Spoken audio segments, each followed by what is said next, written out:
ఏంటలా ఉన్నారు? ఈ జనం మన పార్టీ ప్రశ్నించడానికే పుట్టిందంటున్నారు. అంతేగా. అంటే మనం ప్రభుత్వాన్ని ఏర్పాటు చేయడానికి కాదా పార్టీ పెట్టింది? ఆ ఆలోచన ఉన్నట్టు జనానికి మీరు చెప్పడం లేదుగా. నీకు ఇదేనా అర్థమైంది?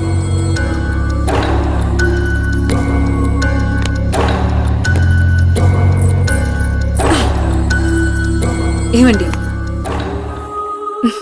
కోపమా? అలాగే